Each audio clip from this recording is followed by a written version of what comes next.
Our intention is to involve students, and with that, the benefit of that invitation is that we get to meet some extraordinary people. And one of those persons is Chuck. I came to Ohio University to work with the Barbara Gerald's Institute for Storytelling and Social Impact. I knew that they have a lot of cooperations throughout town, specifically with Passion Works, and I knew that I could learn about theory as well as the practical applications of how storytelling works in people's lives and to participate in those things. So we have the Mobile Art Project.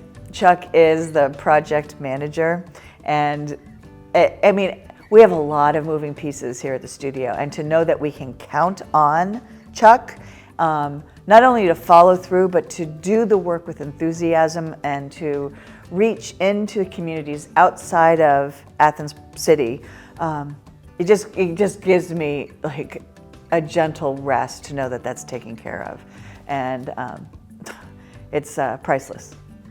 Passion Works is an organization, really the creative abundance model could be extended to so many different people that aren't included in society, people who have been historically rejected and people who have been excluded. Like, I feel like this model could be extended to a lot of different areas, but impactfully, like practically on the ground right now, it's inviting people with abilities and differing abilities and inviting them into a space where they can craft identity, not just as individuals, but with a community.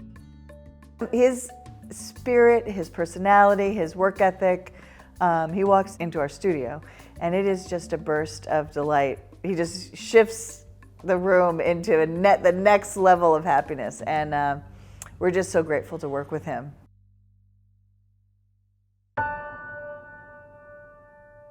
From around 2009 to about 2013, I was a homeless person. I lived without a home, and a lot of that experience really was different from my upbringing and different than really the whiteness that I'm familiar with. And I really experienced a lot of adversity, and I became a lot more familiar with the adversity that other people experienced. And in totality, the experience really being homeless and I also abused substances.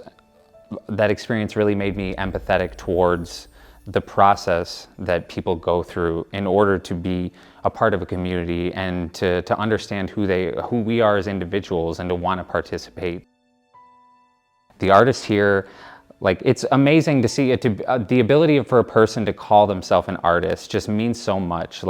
To that person, especially a person who's been told they're different or they don't belong, to be able to be a part of for example, the parade yesterday, and to be walking down the street and people scream "Scooter," people scream "JJ," like there's little fan clubs, and it's just like this. It extends beyond any individual, and it touches the whole community. And I feel like if people had more spaces, people had more spaces like this they could go to and be a part of a community, they would feel more included and they might feel more empathetic. And at the same time though, people fall down, and I feel like an organization like this gives people that sort of space to fail and to learn who they are and to still come in here and be able to work those things out and to be a part of a community. I'm really excited about the potentials that this has created for me. This work that I'm doing here is going to be the foundation for the work that I do for the rest of my life. That's why I came here. This is why the Institute interests me. This is why this work interests me, because I know that my PhD, for individually, as well as the things that I bring to the field of communication and the things that I bring to the world at large, they can be alive. They can have feeling, and they can have artistic and aesthetic beauty.